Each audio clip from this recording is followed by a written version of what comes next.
Hello and welcome to another episode of the Church Professional AV Forum.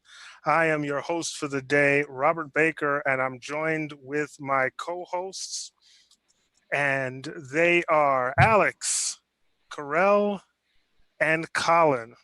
Welcome, gentlemen. How's it going? Greetings. Thank you. Night. So we've been off for a short while, but we're trying to get back into this more regularly. And what we do here is we're trying to build a community where we can talk about our experiences running church AV. Each of us here works with our local church AV, and we have all the ups, the downs, the trials, the tribulations, the good times, the bad times. And we're sort of getting together to share this information, not just with you, but with each other, so that we don't have to each experience the same thing each and every week. So, gentlemen, the topic for today is music. Oh, So we're big on audio today. Music, we had an so interest, unprepared for this. but you're an audio engineer. Uh, hmm. Technically, no. Don't I have spoken to people. In fact, I've sat next to you as you've been an A2. That makes you an audio engineer. Two. That's I was right. going into semantics. I'm just saying. That's not what my degree says, but sure, yeah. Oh, well, On the side, I'm an audio engineer on the side, sure. which one of us is doing what our degree says? Oh, there's always one in the bunch who has to ruin it for everybody else. Okay. For my day job, no. But I mean, as you can somewhat see, I'm sitting in my studio, so it is part of my vocation. Okay, tell us more about that, because we're going to get into music today. Sure. What specifically would you like to know, Mr. Baker? Well, tell us about your day-to-day and how this relates to audio in general. Okay, well, so right now I actually work for the church headquarters. I work at the general conference. I do the media services there for the building, which consists of handling, but not limited to, PA system for the main auditorium, IMAG for the auditorium. I work through all the conference rooms, and we take portable PA systems around, projection, and the like. So, we design conference rooms and other things, work with our in-house services to try to, develop different rooms or other things that, we have to manage and maintain. I also do dabble in somewhat into the network stuff. So I manage like the white noise system, and then what else? Digital signage. So there's a bevy of things that I do for the building that all run through us in terms of content and or just using a technology or management of things. But in terms of the audio stuff, right? So I spend a good chunk of my time during the busier times of the year running the auditorium, doing PA for the main auditorium. Yeah. And you also, I think your title says, let me put your name and title back up here a second, just so we get it right. Let's see, it says Director of Metropolitan Audio Engineer. Okay, so yeah, if we're gonna talk about that. Okay, so then I do moonlight, I guess you could say. So on the weekends, I usually spend a lot more time working with Metropolitan down in Hyattsville as the media director there. We handle basically all of the media that goes out of the church if it comes to anything that's shot inside of the sanctuary, and anything that is also mixed. So we have front of house teams, graphics, presentation stuff. We have producers and floor managers and the whole there at the church. So we try to run a pretty tight ship. Obviously, right now we're outside of the building, so we have had to scramble to put together, a portable streaming rig to be able to run our operation from outside of the sanctuary. So that's where that portion of the title comes from. And then, of course, my main vocation, or what I studied in school, I'm actually an audio engineer by trade. So, I do music recording, but that's not been limited there. I've done broadcast sound with various entities and front of house sound. I do travel with a quartet. Shout out to the Breath of Life guys. And so that's a good chunk of what I do when I am not doing my regular day job. All right, excellent. So, Alex, like I said, I've sat next to you and worked with you. Once, like one time. Yeah, well, how many times does it take? Anyway, go ahead. So, we're just trying to give a little bit of background, because some of the questions I'm going to ask is about this new COVID era that we're in, and this has really changed everything. So I want to know how you guys are doing what you're doing on a regular basis, and we'll get into why in a second. So just a quick background on just a quick look at your background. Oh, my background? Well, technically, I mean, I am an engineer. I'm not an audio engineer. I have a degree or two in mechanical engineering. As far as what I do on the audio side, I worked at Metropolitan in the record audio team, and right now I currently hold the title of record audio team lead at Metropolitan. So basically, we provide the recordings of our sermons and our services, and also do the mix for our live stream. So Metro is unique compared to a number of other churches in the sense that we actually have been fortunate to have the infrastructure to do a split mix. So we have a front of house mix that serves a sanctuary, and then we do a separate mix on a separate console that goes for our stream. So technically I'm the team lead, but I feel like I'm the low man on the totem pole, so I take the clerical work. Well, listen, I sort of manage our team, and I'm still the low man on the totem pole, so it doesn't matter. So Colin, you're up. Hey. Now, I recognize that audio isn't what you do regularly.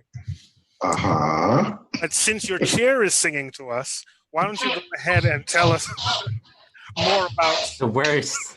Just some of the audio work that you do? I'm taking all donations for Herman Miller Aeron chairs, size C, please. Aren't those like $1,200 chairs? They're beautiful. Oh my goodness. So go ahead, give us a little bit about your audio background. So that's really short. So that should take like 5 words or less. Not much of one. How about that?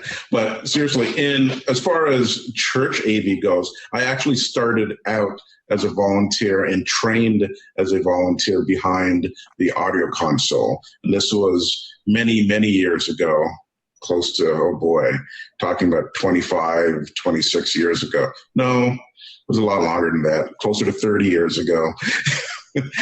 And we're fortunate enough in our AV ministry, and this is in Toronto, the Toronto East Seventh-day Adventist Church, that we actually had formal training before volunteering on the audio console from a professional who taught us, the different tonalities, scale, how, return send works, amplification, compression. Even had this lovely chart that we used to look at to say, okay, here's the frequency range that the sopranos are at, and the altos, the tenor, and the bass. So my formal training in church AV really wasn't audio, and that's mainly because back in the 80s, video was what was that? really. You said what now? Don't worry about what decade, but video really wasn't a thing. I mean, no one was streaming anything. No one had even conceived of the idea. I remember when Net 96 was a big thing, that you had a global evangelical meeting over the satellite network. Right, that was like huge. Everyone put a dish on your church. We're gonna have this global meeting. We'll all be connected, and yeah, you're laughing, right? But I remember them. So, I'm just saying. Yeah, I remember throwing out all that satellite equipment about 2 years ago.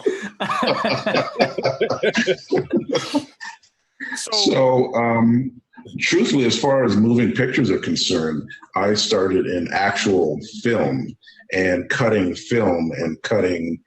audio tape for film with an actual, what was essentially a fancy razor blade, and you cut it on a diagonal to match whatever the whatever, and actually got tape, and you taped it together, and that was truly cutting and editing, and that's how you did it, and that's really where I started. But audio wise, I've been just trying to keep up with you guys, so every audio course or certification I can get my hands on, I try to keep myself up to speed. But my bailiwick really is streaming video, and I leave the audio to folks like Kyle and yourselves who really know what they're talking about. Well, my background is varied. I actually got a degree in high school. I actually went to a technical high school and got my degree in audio and video. Of course, that was so long ago, none of it applies right now. The good thing about audio is it doesn't change in the essence of you have 20 to 20 that you can hear, 20K to 20 to 20K. So that's what you can hear. And as you said, people usually sing in their ranges. Now the equipment has changed a whole lot. I mean, we can go from analog up till now digital. Now everything is networked. So you don't even have to have equipment that's really connected to each other physically. Everything's just on a network. So that's not something we could have thought about 20 years ago. But, I think I had this impromptu conversation with a pastor last week. And, I was telling him, how old school I was. And I am, I guess, in some degree. But I think the fundamentals really haven't changed. I mean, the theory and the physics behind sound really haven't changed. The cost of entry has changed. The computational power that you can put on some of the algorithms that were developed quite some time ago have changed. Access to a variety of different good brands have changed. Transport mediums have changed. Distribution media have changed. But really, sopranos are still sopranos in a certain frequency. Altos are still altos in a certain frequency. Tenors. I mean, there's really clever things you can do with computers now that figured out what some people did naturally, as far as adding different harmonics and different formulas and stuff together, and figuring out complicated things like standing waves and bell harmonics and all that sort of things. And Fourier transforms and all this weird and wonderful stuff to make audio better. Steerable line arrays, which is unheard of before, right? The computational power you can put behind getting good sound where you want it and the bad sound where you don't want it is amazing. But really the fundamentals, someone who knows maybe some of that theory, but has a really good ear and knows really music and speech and harmony. And I'd rather have them behind the board twiddling knobs till it sounded good than someone who was really good at, say, just networking. Right. So, going back all the way to you, Carell. I had a conversation recently where people have said they're not watching particular church streams because there's not enough music. Okay, so the background on this is because of COVID, our county, I think I live in the same county as you guys. Colin lives in a different county. But according to the county, and according to most of the country actually, music is not allowed. Singing out loud amongst people is not allowed. Okay, droplets everywhere.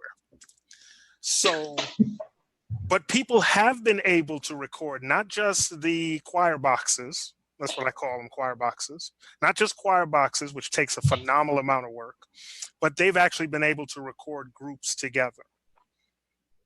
How are they doing it? Well, I'm going to give my dad's first answer, which is very carefully. I mean, it's somewhat of a joke, but I mean, seriously, yeah, very carefully. If you have a space where you're able to spread people out, like some churches have very wide stages, they can get away with being able to distance people properly and still fit within the parameters of what they need to do. But not all churches are blessed with that particular type of scenario. I can tell you at our church, our band pit is so tight, man, there's no getting away from people being on top of each other. So, the logistics of that are very, very tough, right? So then that starts lending itself to other things that you need to start to try to do to maybe make up for some places where you can't have everybody there, like the development of really good referencing tracks. Okay. Mhm. So the pianist is there, they go and record into whatever audio software they have, and they make, you know, a really excellent reference track, or not so much, depends, right?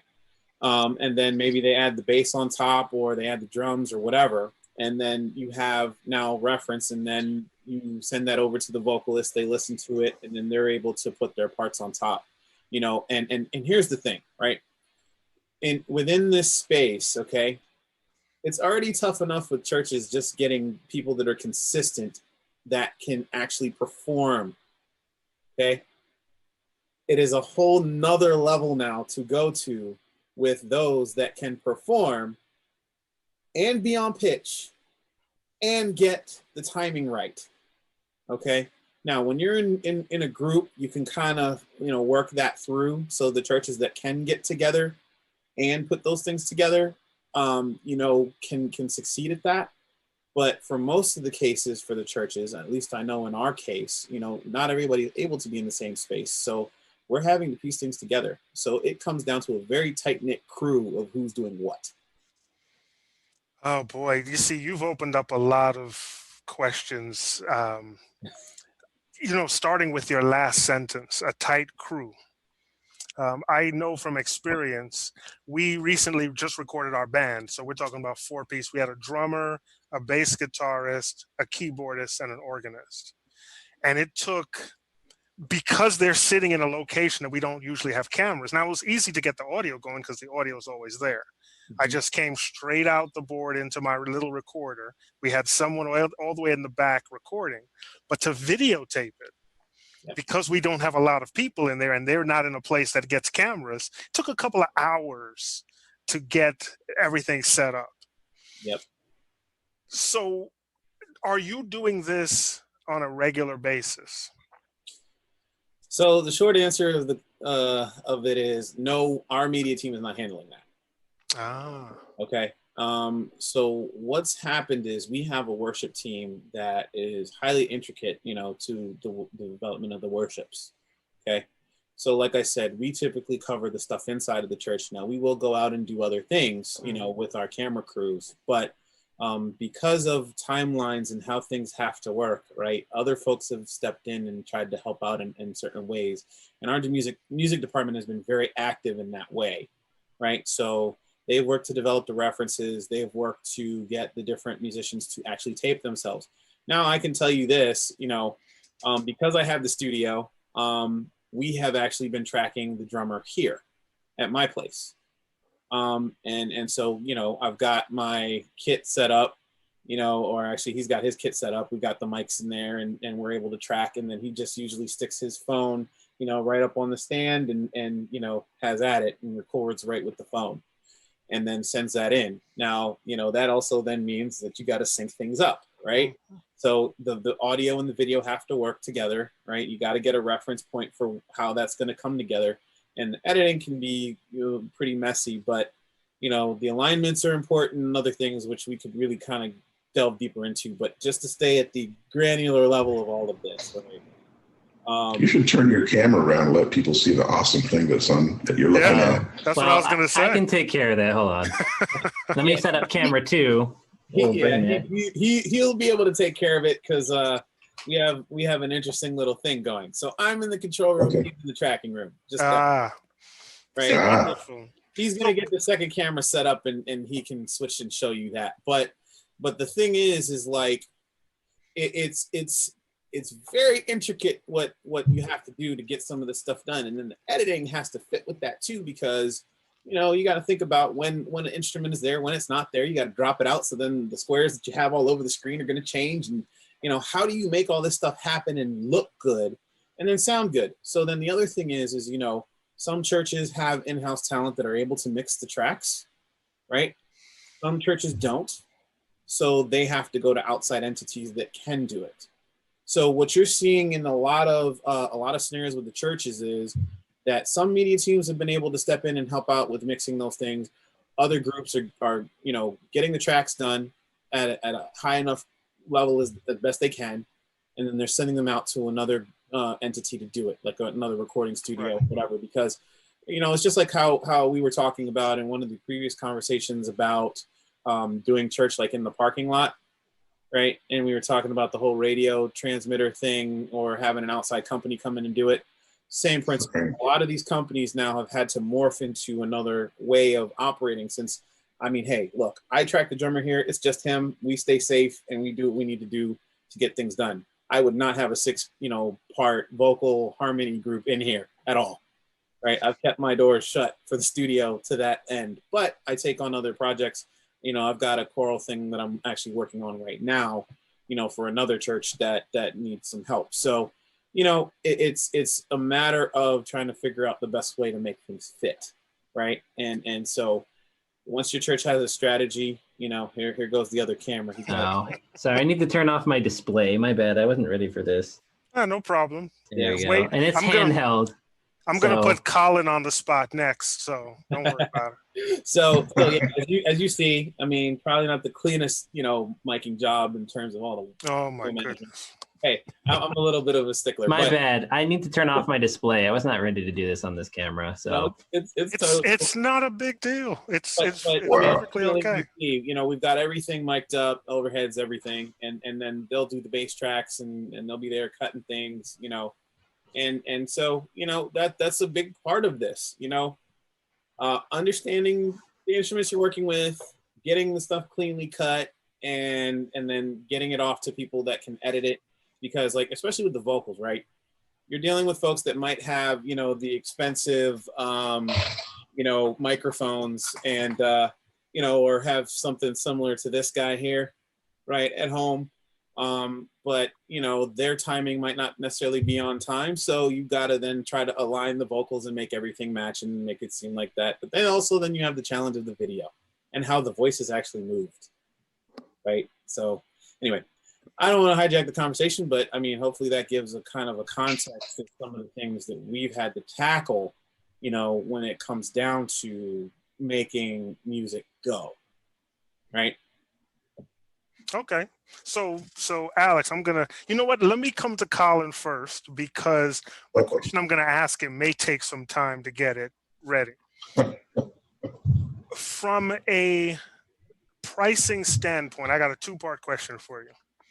What equipment could you design in your head for a quick, let's say you wanted to record 4-part band, 6 people, but you needed to do it outside? I want 2 questions. The type, not specific type, what equipment do you think it would take? How much would that equipment be? And how much do you expect that this endeavor would cost? So actually it's 3 questions, but it's 2 parts.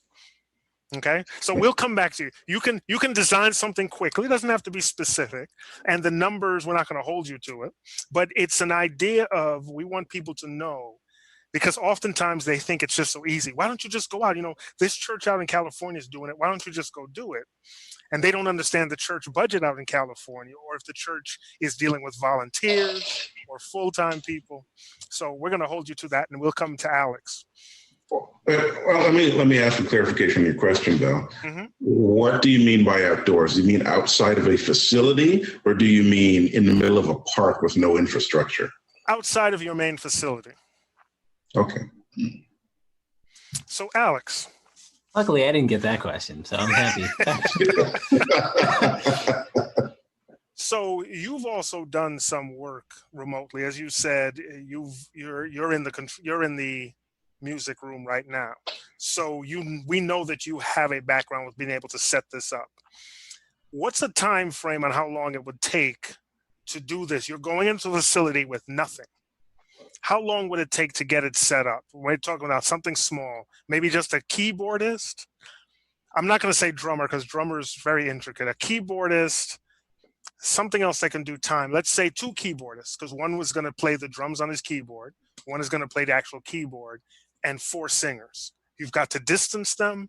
You've got to set up the equipment that they can hear it, but you're not getting feedback, and you've got to record it. How much time is that going to take you? That's a tricky question in the sense of like the first time you do it, if you know what you're doing and you've been in the game for a while, I could imagine it could take you probably an hour and a half.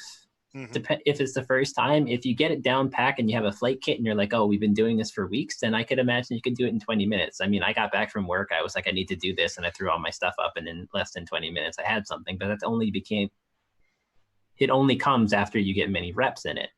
If you have singers that, don't know where to stand, what to do, how to do things, I mean, it could make it longer. I mean, musicians in general, like if they don't know where to plug in, what to plug in, how to plug in, it could be longer. I mean, just with that setup, if you do everything very simple, just like direct outs, I mean, I think you could do it in less than an hour and a half, but I'm not thinking about, I mean, for sure, I think you could do it less than an hour and a half, but I'm also thinking about like what you need to do for the video stuff. Oh, I'm not even going to talk about video. If you're just talking about audio, I think it could be an hour or less. I mean, I would think you get, 25-foot mic cables or 50-foot mic cables. If you do it straight analog, nothing complicated. I would do all analog for the, you get a DI box and come out of the keyboard if you need it. Convert that to a mic, and then you could use a 6-channel analog mixer and do everything, mix a 2-track and go straight out. If you want to do it ISO'd so you can actually mix it later, I'm sure that they have multiple options right now that you could get on the lower end that could get you that feed. I mean, an 8-channel pre is not big a deal. I think if you get over 8, then it gets a little questionable how you handle that, how you handle that channel count. Believe it or not, Behringer makes I think it's a UM4C something or the other. I'll see if I can pull it up. But Behringer makes an 8-channel input that's relatively inexpensive, and it works well. It's not going to have the preamps of a mixed pre, just forget that. But if cost were a big issue, you can get away with it. Yeah, I mean, for a lot of people, unfortunately and fortunately, depends on how you look at it. I think a lot of people aren't necessarily calibrated to what good sound is, unfortunately. And it means that you can really get by with a lot of things. I think it drives most people that know and can appreciate what something good is. It will drive a lot of those folks nuts, but the vast majority are just so grateful to get it. Like legitimately, I've been looking at some of the services and the feedback that was included after one service that had brought music back after a while of not having it. And people were just going bananas about, oh my goodness, it's so great. The music is wonderful. And I'm not saying that the music wasn't great or it wasn't wonderful, but it's just something. And a lot of modern churches, the lifeblood is the music. Yep. A lot of people come for that. I mean, the preaching can be a draw as well. I mean, there are definitely examples where I could think of that. But I mean, the bar, this sounds terrible, but the bar isn't so high for most people. I mean, you're also thinking everybody's streaming their media. I mean, it's not like, unless you have like Tidal or something and you're getting higher quality, and can you really hear the difference? A lot of people can't tell you if they're hearing an MP3 or a full fidelity, audio file. It's kind of the nature of the beast nowadays. And it's, for the true audiophiles, it's a heresy, but most people, it's not really a problem. So I will say that, not to say that we shouldn't aim for perfection and do the best we can, but there's that flavor of it too, which is just worth saying, I think. No, I think you're right. So Colin, are you ready? Sure. What was the question again? I'm thinking of cost. A lot of times, one of the things Alex mentioned was people got so excited when they got to see it. And I know this from experience because in the middle of streaming it, people were so blown away. Now, the musicians did an excellent job. The sound person did an excellent job. I recorded it and I was actually switching. Shout out to the ATEM Mini Pro. So we were able to record everything. Time out. Are you going to get your ISO? Are you going to buy the ISO or no? We're going to come to that. We're going to come to that because that requires a whole conversation. But Is there a rebate program? So that's man. See, this is why. Switching conversations real quick. I'm happy I skipped on the first one, but now I'm a bit upset that I didn't wait for the last one. Anyway, so one of the things that happened when we streamed the music, when people got to see, it wasn't even live, and it was live when we did it, obviously, but it was recorded. It blew people away. I was getting text messages in the middle of service. So, Colin, how much do you think it would cost if a church has to do this from scratch? Because obviously this is all new. We don't have flight kits in churches, most churches that I've attended. If someone had to think about this, what would the charge be? And even if they said, we're not going to do it, we're going to hire someone else to do it, what would that charge be? Sure. So I have the, I guess, COVID answer and the non-COVID answer, because I instantly think of Walter Hawkins and how gospel music in particular was recorded back in the day. And you had a single condenser or ribbon mic in the middle of the room with the choir. Right? You heard the ambient sound from the drums, the keyboard, everything. And there wasn't much of a mix, and they just went for it, right? And then you kind of got, the radicals like Al Green and actually having multi-track recordings and stuff overlaying the sort. But so you have a quartet, they're outdoors. Where are you sending the sound? Is this live? What are we doing? No, this is recorded.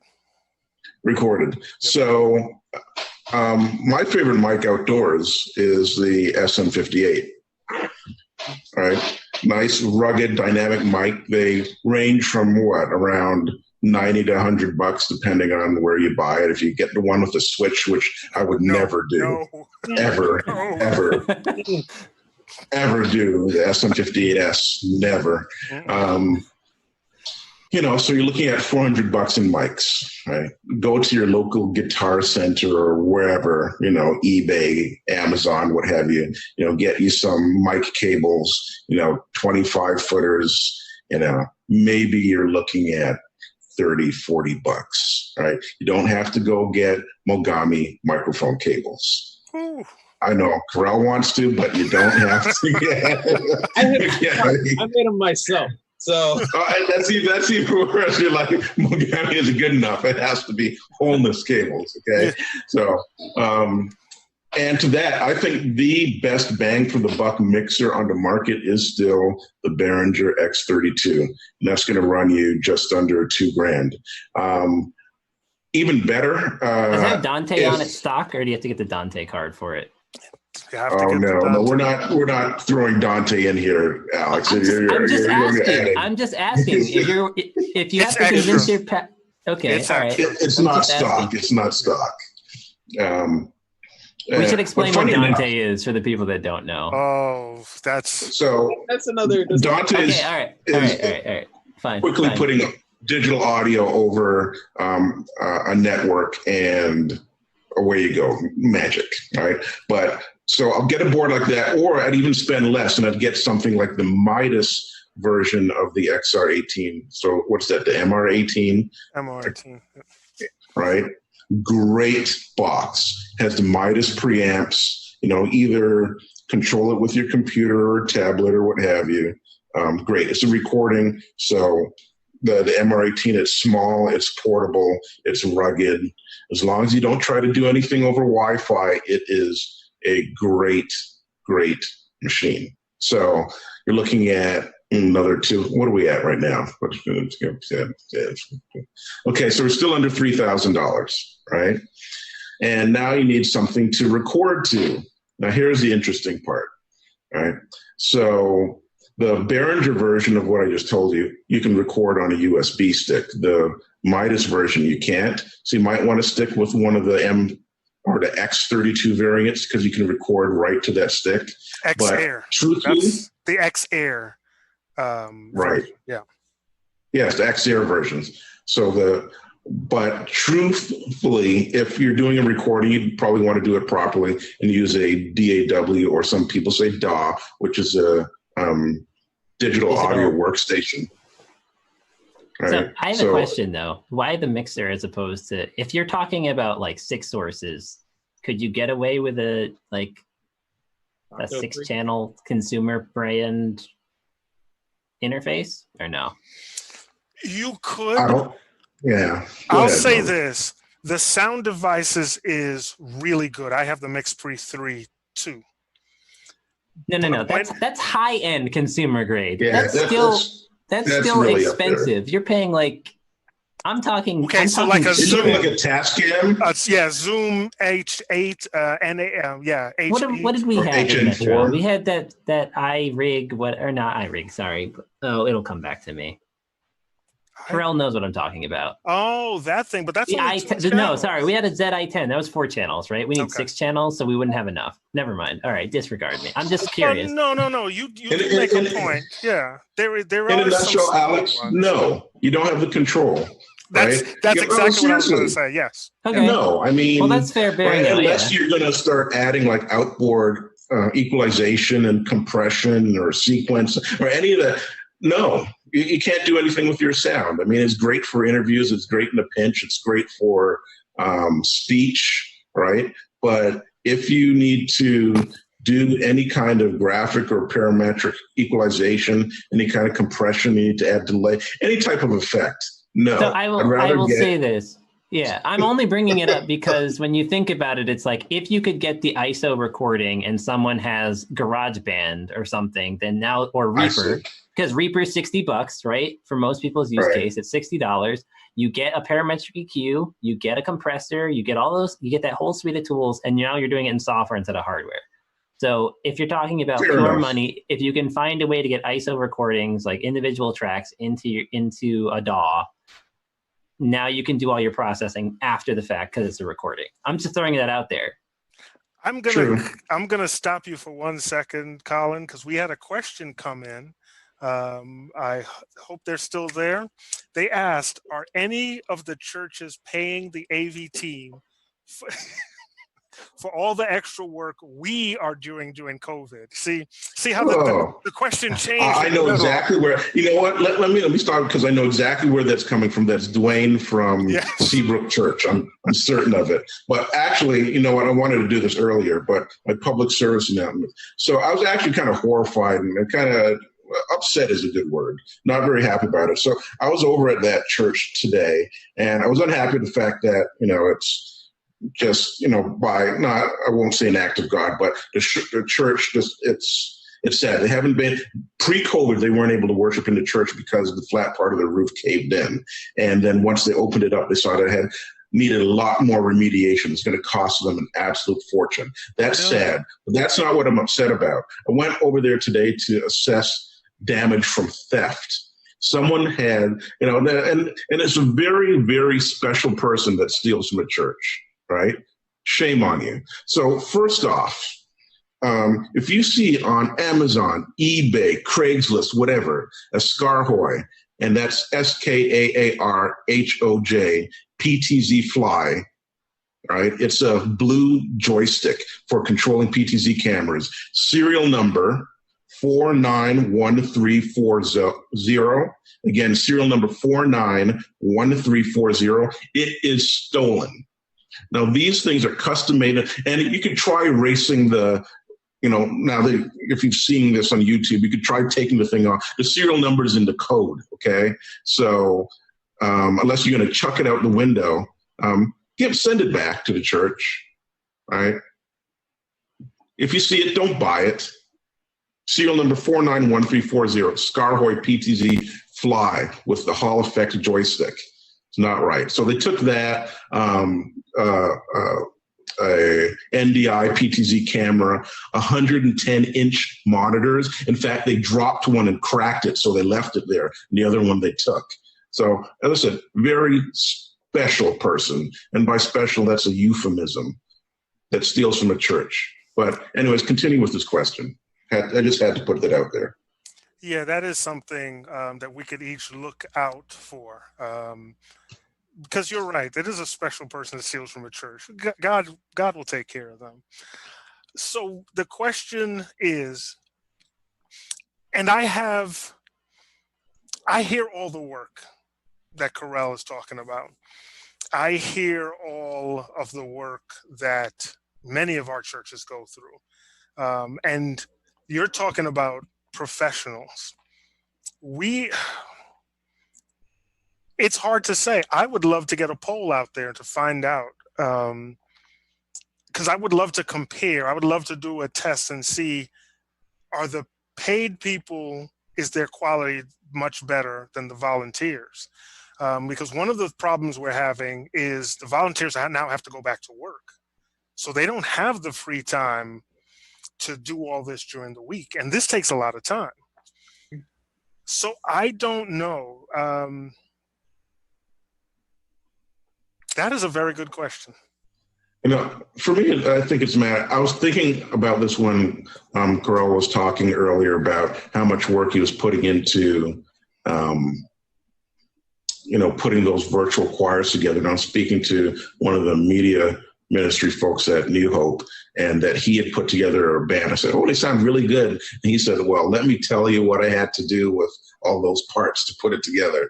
And then one of our first episodes, we looked at a particularly beautiful example from Oakwood University down in Alabama. And the thing I keep coming back to, no matter how the music is done every weekend, is resources, whether that be human resources or financial. So I was talking to the gentleman that asked the question about whether people should be paid today, but he said he doesn't really have a team; it's him. And I was like, well, can you offload that stuff to professionals that are out there? There are a lot of freelancers that are, twiddling their thumbs because, a lot of the work they normally did isn't coming to them, right? Whether it be because they were doing scripted television or scripted whatever, and they need something to edit. There's folks out there. The thing is resources. What resources is a church willing to put into getting that done? Because you can't really burn out your volunteers. It'll never leave my memory when I was at a Technology for Worship conference, and there was a bunch of us in the room, and we're kind of talking about our different ministry setups. And one guy said, "Oh yeah, our annual AV budget in our church is $13 million." Oh, yeah. And yeah. And the majority of the room kind of turned and looked at this guy. It was a mega church in North Florida. Yes. Annual budget 13 million? 13 million. That's about 12 million, like, 900. We would like to have that over our lifetimes, right?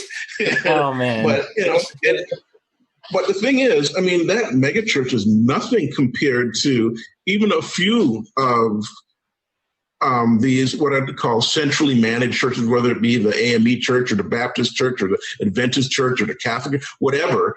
These churches are huge and global. It's really the resources. What resources are you going to put towards the thing that you deem to be essential to ministry? So the same mega church, right, that had the 13 million budget, they had an interesting approach. They had a mixture of paid full-time AV professionals, part-timers that were paid, and strict volunteers. Not only that, what I really took away from that is that really when you're behind the console, you're behind the camera, what have you, you really don't have the bandwidth to really absorb the worship. So they even have a separate worship service for their AV ministry, which I thought was absolutely incredible. So it's, resources. So and you have two things going on here. So if, like Carell's talking about how, people are on top of each other.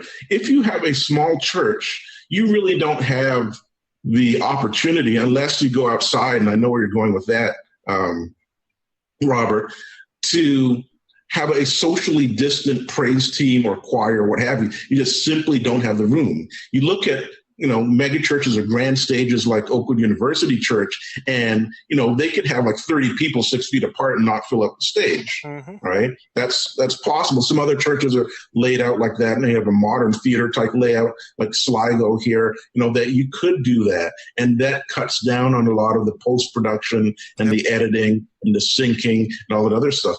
But if you don't have either the physical resources or the time resources or the talent resources to edit all that stuff after the fact, I think it gets back to your question several episodes ago, Robert, about does every church of every size need to be doing the same thing? Yeah. If our stage is unique, I'll just leave it at that. So fitting more than 4 people and keeping them distance is just not, it's just not going to happen. So you can have people in the choir loft, people all over the place, but then your video is going to be trash because all it's going to be is wide shots. You're not going to be able to do anything where you can actually see someone, or you're going to get a whole bunch of PTC movement. Okay. So why don't we team up with someone else who has a wider stage and say, hey, our engineers, can we come in and record one day? Our music, can we come in and record one day? But then you also have to think, a lot of us live far. Like some of our musicians are in Baltimore. So for them to drive an hour, and I can tell you musicians aren't going anywhere without being paid. So it goes back to this question: how much are we investing in how much are we as a church, are we as a people invested in this? The people love it, but if there's no support to do it, because it takes support, will it get done? And will it get done? We can do one-offs. I can do once a month, maybe once every 2 months. But someone said, can't we do this every week? Like, no, you don't have the budget for it. and that's the thing that came up. I mean, we were doing our service for a while, and now that it's shifted in terms of who's doing what, one of the principal questions that has come up in my mind immediately was, oh, you're saying you want to do this. That's great. You will increase the quality, but this question of sustainability will come in. Yes. Because one of my things is like, simpler service, less stress means you have a healthy technician. Because amidst this whole pandemic, you don't want your people running down. You don't want them getting tired. You want them sleeping. You don't want them stressed, because you add all those things together and you put chance exposure in there, because, they're taking a risk. They're taking a literal risk by going somewhere to be in the space with other people that they could have chose not to. So they're putting themselves on the line, and then you stress them out. And that's one of the questions. Are you going to be compromised, and are you going to be able to be consistent? And I think there are analogies out there where, someone's drowning and you spend all your energy to save them, but then someone else is drowning and then you try and go and save them. At some point, you're not going to be able to compare. You're not going to be able, it's systematically not sustainable. Right. And the whole question for me has been, let's have this forum, let's share. The thing is, these stories that we share are not unique. We are just we're talking about it in a forum in a way that people can relate. And that question about getting compensated is so interesting to me, because you said it, Robert, a lot of musicians won't move without getting compensated. But if that is their life work, then it makes sense to me. Like, I'm not going to provide engineering services if you're not going to compensate me. But on that same point, when it comes to the engineering services that I provide, even though it's not in my mechanical discipline, it's like, frankly, they can't afford me. If they were supposed to pay me my rate, frankly, the church cannot afford me. I'm too expensive. I would disagree with you. I will disagree with you on that. Well, and the reason why I say that is, when any organization needs something, they will pay for it. That's fair. That's fair. Any Amen organization. To that. That's a fair point. I mean, I think if the paradigm doesn't shift, they cannot afford me. But if they're pushed into necessity, they will find a way. I mean, either they could replace me, or they could find someone that's willing to do it for free. I mean, that's perfectly fine. I'm currently at the point now where it's like, I'm going to put in my time and effort in the things that I think are the most valuable and give me the most joy and stress me out the least amount. And that's kind of where I'm at right now. I will add value where I think I can, but I think a lot of technicians are asking themselves that question right now. Well, I'm putting in this effort. Some people don't appreciate it, or if it is appreciated, people don't realize the magnitude of work required. Like just calibrating people about how much it takes to get to here. And I'm not trying to sound like I'm super capable, but I can't also disqualify that I have a certain skill set to be able to put I have a musical background, so every mixer is not going to come at it the same way. I'm going to look for the music and figure out what the song is supposed to be, and I'm going to try and use that console as an instrument to produce the best musical output. And that doesn't happen for everybody, because some people can go down and be like, oh yeah, I'm going to dial in a compressor and I'm going to put it at this ratio. I'm going to have this attack. Right. But then they fail to sense, oh wait, my lead vocal is getting buried because I didn't get the EQ right, or I didn't realize that in this song that this needs to be here. So I think there's something to be said about even volunteers. They understand the ecosystem and the culture of the place that they're working. Right. And they can really deliver something that a hired gun will come in and see it as a job. Because I think there are too many times where the alternative is, oh, this is a job, this is a gig, I'm going to get mine and I'm going to walk out. There's the commitment question comes up. And I know I was kind of all over the place in terms of what I was responding to, but I think that's kind of the stream of consciousness that you're coming through as you're just thinking about this. I mean, I think we've all been on every single one of these points at some point. And you have to do an appraisal personally and say, what am I willing to give? That's the key. I'm going to piggyback. Okay, go ahead. Go ahead. No, because there's a question that's come up, but I want you to finish. Okay. All right. So to piggyback off of what he said, there are two things that I want to hit on this. So the first one being, right, when we get into the scenarios where we do these type of recordings, right, are we maximizing our time? Okay. So if you're there, and you know the set's going to be 4 songs, but let's say that you want to have something to cover the month, okay? You have everybody sitting there. Do you try to get through volume and have 8 songs you do so that you can spread them 2, 2, 2, and 2 if you had 4 services that you needed to cover for the month, right? Planning. Because if you can maximize the ability and jump ahead of where you need to be, okay, then you can try to hit certain deliverables as long as the intentionality and the purpose and the design is there. Okay. But that takes a lot of thinking. Okay. That's the first point I have to hit, right? On the second one, right? We have to look at our resources and we have to make sure that we set boundaries. Okay. So I will say, deliverables have to meet certain deadlines. If they don't hit those deadlines, then sometimes, hey, from my standpoint, it's, hey, too bad, so sad. We have what we need to do this. We'll pull from something before, you know, if it was a music item or something else, or, you know, maybe you have a generic pipeline of people that just did an opening welcome or a prayer or something that you have sitting canned there. So that way, if something's missing, you can pop that in and keep moving, right? Instead of like if somebody flaked on you, you know. So you as the technicians also need to express those boundaries to people to say, look, if it's not here by this time, this date, it's not going. And explain why. And don't be apologetic for it. Now, there are times where we've had to bend over backwards to try to accommodate certain things. People wanted a multi-camera shoot. We didn't get enough time to know this. So I got a 1-camera shoot with 1 technician and they were there to shoot. That technician was me, but whatever, right? The point is, though, that you set the boundaries, because if you don't, the other thing is people will just think that this stuff just happens. Yep. Okay?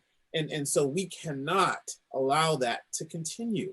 So a discussion has to be had consistently with those that be, or those that are planning, because, you know, the other thing you want to avoid, which we've had very good coordination between our department and our communications department, who does a lot of the Zooms and other things that happen during the week, is we've not had overlap of programs. Because people would think, oh, well, we want to stream our thing, so we're going to have our little, you know, departmental this, and we want to stream it. Well, this program is actually being, you know, done, and they've got a standing thing, you know, that regularly happens, and they use the infrastructure that we use to stream, you know, for their program. So we cannot have both programs going simultaneously. Right? So there are things where coordination has to be there, and then boundaries have to be there and established so that people get it. Okay? Because burnout is real. You know, being overworked is real, because you're supposed to have your weekends. If you have your regular job and then you're doing all this extra stuff on the weekends, or at night. Or at night, right? Shorting yourself on sleep, it is not good for your health. And especially if, you know, with what we got going on. Right. I have a question, but sure. You have a question from YouTube, right? Yeah, but I mean, you've intrigued me with this possibility of getting paid and compensated for my work. So please tell me more. How does one do this? I am young. Teach me the ways. We'll come right back to that after this question. So please forgive me if I butcher the name. It's Umajo 2TV, which I'm guessing is just a name for a description more than a name. When using my ATEM Mini Pro, how do I remove the icon information from the Sony AX33 camera so it's not displaying when I go live? My Blackmagic camera doesn't have that problem. Well, Alex just went through this about 20 minutes ago. Oh, yeah. Well, you put me on the spot, man. But yes. Yeah. I don't know that camera specifically, but I know the and you see Sony is difficult because Sony doesn't use the same terminology as everybody else. So the terminology we would usually use for like with Canon, I work with a lot of Canons, and it's the info button. If you cycle through the info button, the display will go out. But I know that Sony uses a different terminology, and it has something to do with clean HDMI output. That's what it is. So here's the thing. When you're looking at streaming solutions in particular, I think Camlink, Elgato Camlink will actually have a list of cameras, generally speaking, of which cameras can do a clean HDMI out. That is imperative. So when I was looking for my camera, I wanted something that could do a clean HDMI out and that would pass audio over the HDMI cable to work with my ATEM Mini Pro. So that's why I ended up buying a Lumix G7. It was kind of inexpensive. I mean, relatively speaking. For what cameras could be, it was pretty cheap when I got it. I got mine sub $700. Right. So it has a clean HDMI out. I didn't have that enabled on my other camera because I had two of them. This is the one that you're watching me on right now is my primary camera, so that one has a clean HDMI out guaranteed. That's important to look at. If you're using something with the ATEM Mini Pro, then I would definitely make sure that passing audio is something that it does. I will say this, a lot of the Canons that I had two Canon cameras for photography before. Finding out which Canon cameras pass audio seems to be a little bit of a task. I think there's one or two on the higher end. Well, I can tell you every single model that for the DSLRs that do it because it's so few. It's so few. It's like, I don't even remember what it is. I'm not going to take a shot at it. But it's the more expensive ones, basically. It's like $1,500 for the body, right, probably. Right. The 80D was the 90D, I think, was the first one to do it on that level. So it's about $1,200. The 80D did not have a clean out, the 60, the 70. And then when you move up, the 5D marks and the 1D marks will do it. But now you're talking about $3,000 and $5,000. Hey, just warning on that. It's not that you spend more money on the Canons and you get to clean out. I mean, there's nothing more expensive in their line than the 1Ds. Yeah. You cannot get clean HDMI out from this camera, period. And that's so because the image in this is beautiful, but they don't want you to compete with their actual video cameras, right? Their cinema line. So so you have to be careful. But to Alex's point, though, I think in maybe episode 1, 2, and 3 in the show notes, we actually have that link for the Elgato Camlink. So look through the show notes. It has a link to those cameras, those DSLRs, to be specific, that do have clean HDMI out. That way you're not, reinventing the wheel. Someone's already curating a pretty good list on that. So we got another question. Now, this question is a bit odd. I'm going to read it exactly how it says. What's the best option in purchasing a Blackmagic ATEM Mini or ATEM Mini Pro mixer for streaming and recording for my church? I'm guessing he's saying, I can't find it anywhere. Where can I actually get my hands on one? Is that really the question? The question is, what's the best option in purchasing a Blackmagic ATEM Mini or ATEM Mini Pro mixer for streaming and recording for a church? Well, I'm going to take that at face value. You can get it anywhere. We're Blackmagic Design resellers. We have stock of both versions. There are online retailers that have stock of one or two or both versions. eBay always has them on stock if you want to pay a premium for them. So let's put that part of the question back. The more complicated question is, I'm thinking about buying either the Mini or the Pro, which one would serve my ministry best. No.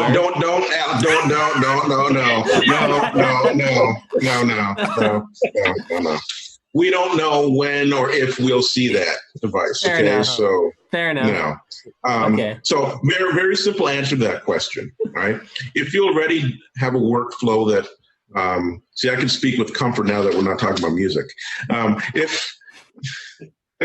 If you already have in your workflow an encoder, or you're using OBS and you already have a computer, all right, the $300 spent on the ATEM Mini would be great, right? Plug it in, as long as you have a modern computer with USB-C, or I guess you can use an adapter, but USB-C, right? Your ATEM Mini, just a regular Mini, will act as your interface from your video camera to your computer, and then you'll see it as a webcam or a video input device in OBS or vMix or XSplit or what have you, or directly into Zoom or what other program you decide to use, right? Now, if you're not using a computer or a third-party standalone encoder at all, right, then you might want to look at the ATEM Mini Pro, because you can stream directly from the ATEM Mini Pro without the use of a computer. So the thing is, though, both devices really are enhanced when you couple it with a computer.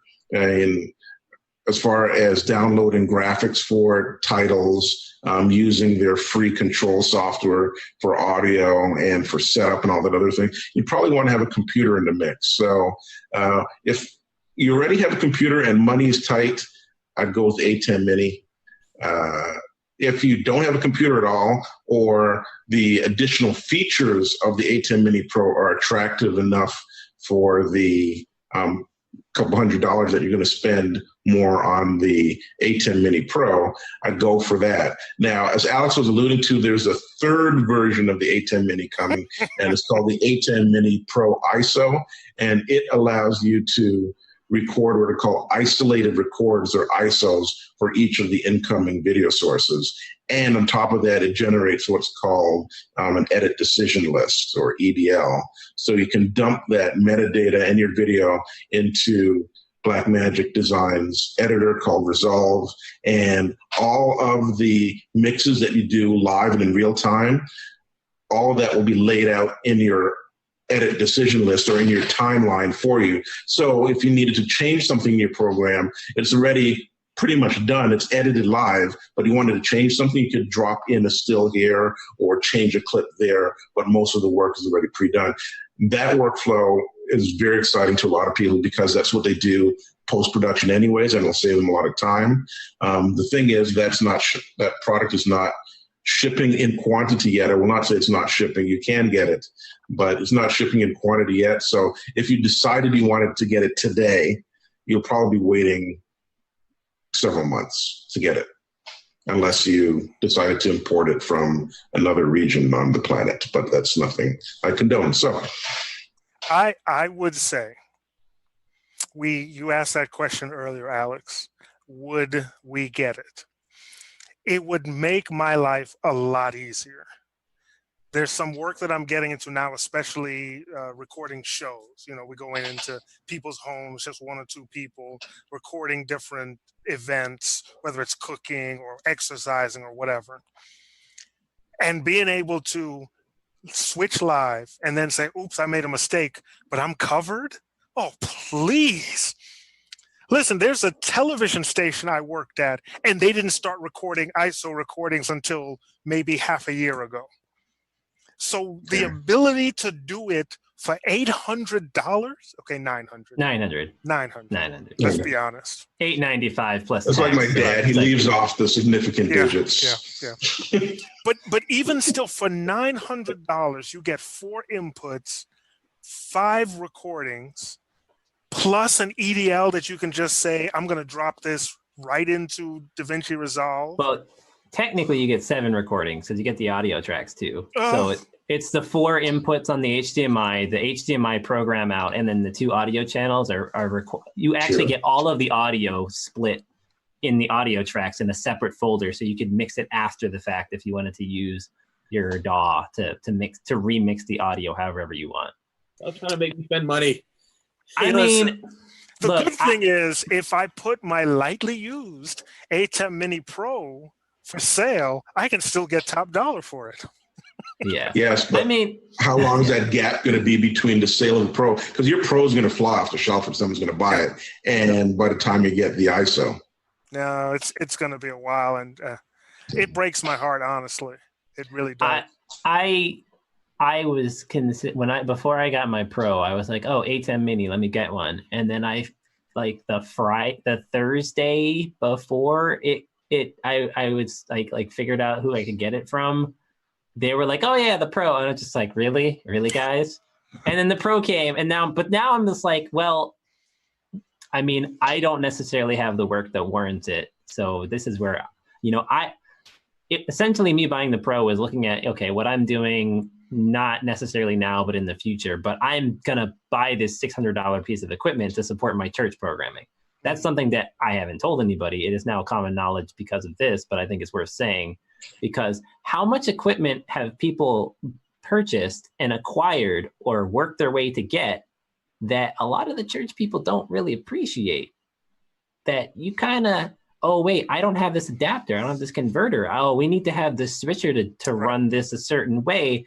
They don't realize that I mean, for me, it's like I have my day job and I covered it with my day job. So, I mean, perks of being an engineer, go STEM, yay. But, like, it's just one of those things. I plug STEM education on the side. So that's kind of one of my things. Science, technology, engineering, math, there's value in learning it. You can move into other spaces and be effective because you have that basic of the physics. But anyway, no, I mean, it's like legitimately, I'm looking at it and I have this piece of kit and I'm like, now I want the ISO, but do I keep both and rent it to the church that doesn't know what they're doing or doesn't have the equipment? I mean, it is really easy to use. If you can press the buttons, you can make it work pretty simply. And most people don't appreciate what the ISO can do. It's perfectly fine for them. So I'm kind of in the situation now where I'm like, well, I might as well monetize my investment. Yep. I look at it, it's kind of like the middle child syndrome, like we had the ATEM Television Studio Pro. That thing was great. People loved it, the 2/3 rack size. It was just extremely powerful, very small. People absolutely loved that thing. Then they came out with the ATEM Mini Pro HD, and people were like, it's okay. And then they came out with the ATEM the ATEM Television Studio Pro 4K. And that, I think, is one of the best switchers Blackmagic Design has made, period, in their history. It is an excellent switcher. But then you had this thing that people really loved, the Television Studio Pro, and then you had this bigger thing that people really loved, the ATEM Television Studio Pro 4K. And then you had the ATEM Television Studio Pro HD. It was like the middle child. So now you have the ATEM Mini. Wow. Yeah. IBC 2019, you go to Amsterdam, you see this little box and it's only $300 or 200 euros or whatever it was. And you're like, wow, this thing is incredible. It's inexpensive. We can do what my $10,000 switcher couldn't do. It's amazing, right? You're very excited about it. You go get it. And then you're like, oh, the ATEM Mini Pro. Still excited about it. It's great. But then the ATEM Mini Pro ISO. So sometimes you just want to kind of eliminate the middle child. It's kind of sad to say. I know it's just. Hey. And say, I was one step away from being eliminated by that logic. The ISO is maybe something that a lot of people wish the Pro was to begin with, right? That they just let the Mini ride out its cycle. And then a year later, because it hasn't even been a year yet since the Mini was announced. I was actually there in Amsterdam and saw it before it was announced. Yep. It hasn't been a year yet. And then come out with, wow, the ATEM Mini Pro ISO, or just call it the ATEM Mini Pro and have the ISO capability in it.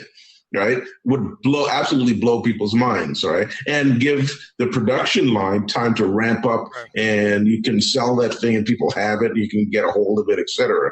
Where the ATEM Mini essentially is now, you can buy it in most places, Yeah. right? And then come out with this new thing as you ramp, you see the popularity of the original, ramp up production for the ISO so that when you announce it, you have quantities in stock.